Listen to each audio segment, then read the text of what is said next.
Assalomu alaykum, hurmatli talabalar. Bugun baliqchilik fanidan baliqlarni oziqlantirish mavzusini o'tamiz. Bu fan bo'yicha bugungi rejamiz. Rejada birinchi ko'riladigan masalamiz baliqlarni oziqlantirish, ikkinchi ko'riladigan masala baliqlarni qo'shimcha oziqlantirish, uchinchi masala esa me'yorlashtirilgan, ya'ni balanslashtirilgan oziqa bilan oziqlantirish va to'rtinchi masala baliqlarni oxirlarda oziqlantirish masalasi ko'rib chiqamiz. Bu yerda ko'rib turganingizdek, bugungi mavzu bo'yicha foydalaniladigan asosiy adabiyotlar berilgan. Buni birinchi mavzumizda ham berilgan edi. O'sha mavzudan qarab olishlaringiz mumkin. Tabiiy oziqalar, baliqlarni oziqlantiradigan tabiiy oziqalar suv havzasidagi jami baliq yashaydigan obyektdagi jami tabiiy oziqalar, bular tabiiy oziqalar deyiladi. Tabiiy oziqalar suv havzasida yashaydigan tirik mavjudotlar va suv o'tlari kiradi. Umuman oziqalarni biz baliqlarga beradigan oziqalarni 3 xil ko'rinishda o'rganamiz. Birinchisi tabiiy oziqalar, ikkinchisi qo'shimcha oziqalar va uchinchisi esa me'yorlashtirilgan oziqalar. Birinchi beriladigan, ya'ni yangi shu yilgi baliqchalarni o'stirish uchun tabiiy oziqalar eng asosiy oziqalar bo'lib hisoblanadi. Suv havzasidagi jami hasharotlar bular tabiiy oziqalar. Bularga birinchi baliqchalar birinchi boshlang'ich davrida birinchi oziqlanadigan oziqasi bu bir hujayrali yashil o'simliklar kiradi. Ikkinchisi esa zooplanktonlar, uchinchisi esa bentoslar kiradi.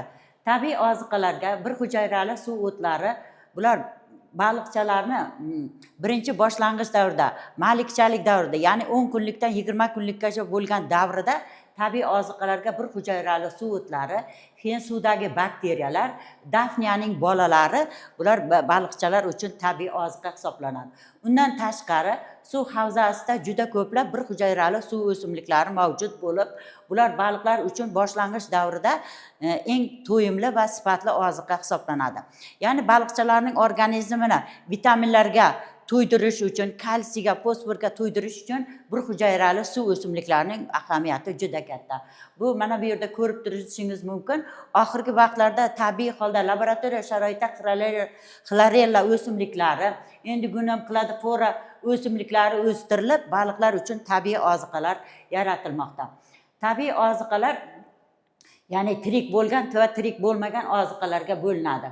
Tirik bo'lgan oziqalarda suvning tubida uchraydigan jami jonivorlar, bular tabiiy oziqalarga kiradi.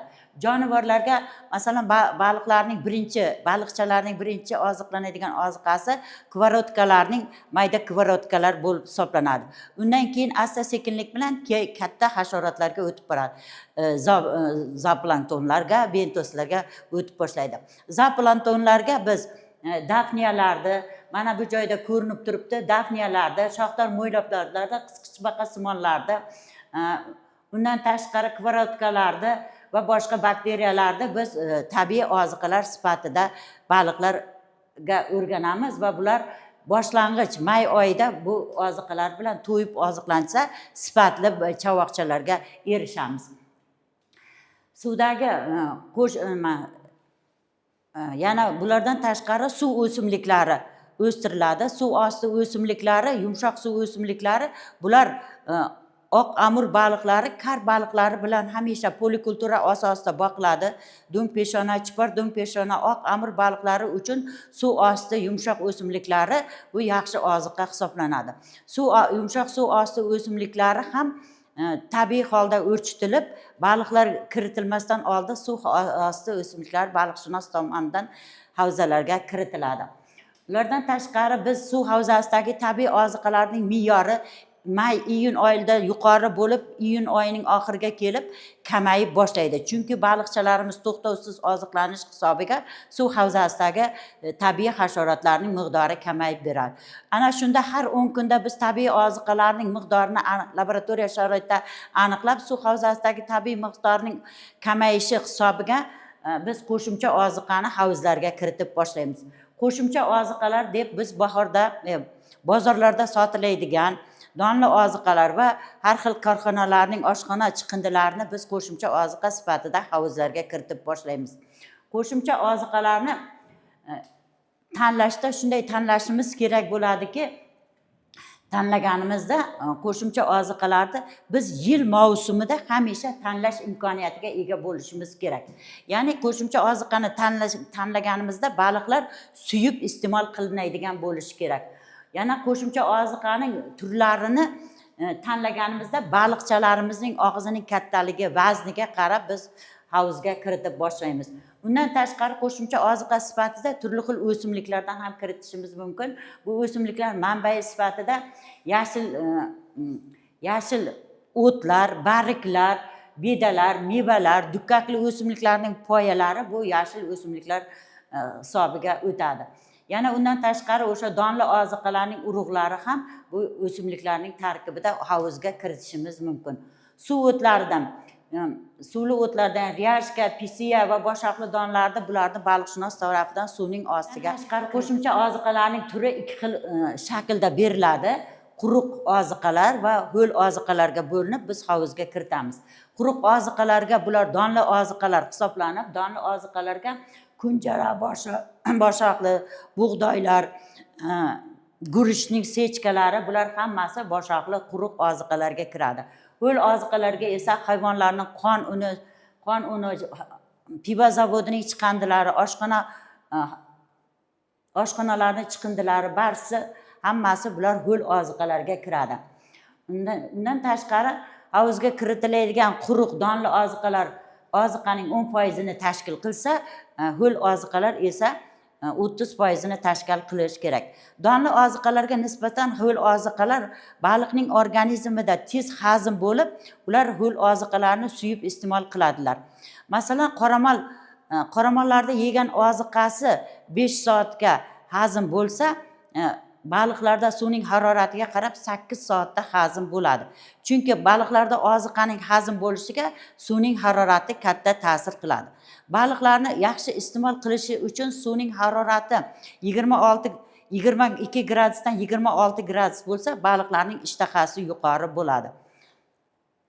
Oziqalarni kiritganimizda baliqlarning og'zining kattaligi e'tiborga olinib, oziqalarni ya mayda baliqchalar uchun maydalab, un holda yoki mayda shaklda beriladi. Yirik baliqning vazni oshgan sayin oziqalarning turi ham, vazni ham, shakli ham o'zgarib boradi. Baliqlarni kirgizganimizda albatta baliqlarning og'ziga to'g'ri keladigan bo'lishi kerak. Mayda baliqlar uchun biz ko'proq oxirlarda oziqa bersak, bu ko'proq ishtaha bilan oziqlanib, oziqani to'lig'icha iste'mol qiladi. Ko'p hollarda adabiyotlarda shunday ma'lumki, suyuq holda berilganda ko'proq to'yimligi kamayib ketadi degan fikrlar mavjud. Lekin oziqani biz yaxshilab berib, sochilib ketmasdan, suvning tubiga tushib ketmasligini oldini olganimizda, to'lig'icha iste'mol qilganda albatta bu sifatli oziqlantirish bo'ladi. Chunki biz havzaga 1 kilogramm oziqa kirgizganimizda havzamizdagi baliq mahsuldorligi 1 kilogrammga oshsa, biz sifatli baliqchalarga ega bo'lamiz. O'txo'r baliqlar uchun esa mayda baliqlarga mayda vaqtida o'simliklar maydalab beriladi. Ularning yoshi 1 oydan oshgandan keyin ular suv havzasining tubidagi o'simliklar bilan bemalol foydalanishi mumkin. O'txo'r baliqlar kar baliqlar bilan polikultura asosida bo'lib boqiladigan bo'lib, ular polikultura asosida boqishga sabab suv havzasidagi o'tlarning qalinlashib ketishini oldini olib, suv havzasini melioratsiya tadbirini o'tkazishda bizga qulay keladi. Chunki o'txo'r baliqlar, do'ngpeshona, oq amur baliqlari suv ostidagi o'simliklarning qalinlashib ketishini oldini oladi. Chunki suv o'simliklari suv ostida qalinlashib ketsa, kun quyosh chiqib turgan vaqtlarda suvni kislorod bilan to'yintirib berishi mumkin, lekin kechasi bo'lganda ular kislorodni o'zlariga qayta olib, suvni karbonat angidrid bilan to'ydiradi. Bunday hol esa baliqlarning hayoti uchun xavfli bo'lib qoladi. Chunki suvning tarkibida kislorod miqdori qoshib ketganda baliqlar oziqlanishdan to'xtaydi. Baliqlarni oziqlantirilganimizda mayda baliqlari uchun oldin mayda shaklda un holda beriladi. Ular asta-sekinlik bilan granula shakliga o'tkaziladi. Baliqlarni granula shakliga keltirilganda mana ekranda ko'rib turganimizdek har xil shakllarda beriladi. Granula shakllar bu balanslashtirilgan oziqalar tarkibiga kiradi. Balanslashtirilgan oziqa deganda uning tarkibida baliq uchun tirikligini va o'sish, rivojlanishini saqlash uchun kerak bo'lgan jami mineral va boshqa mineral, organik, anorganik vitaminlar bilan to'yingan holda beriladi. Bu granulali oziqalar o'txo'r baliqlar uchun ham, do'ngpeshona baliqlar uchun ham va sovuq suvli baliqlar uchun ham alohida tayyorlashimiz mumkin. Ilgari qoramollar uchun yetishtirilayotgan korxonalarda baliqlar uchun balanslashtirilgan oziqa yetishtirilayotgan bo'lsa, hozirgi prezidentimizning oxirgi chiqarilgan 40.05 baliqchilik to'g'risidagi qarori bo'yicha baliqlarning oziqasini yetishtirish bo'yicha alohida korxonalar tashkil qilindi.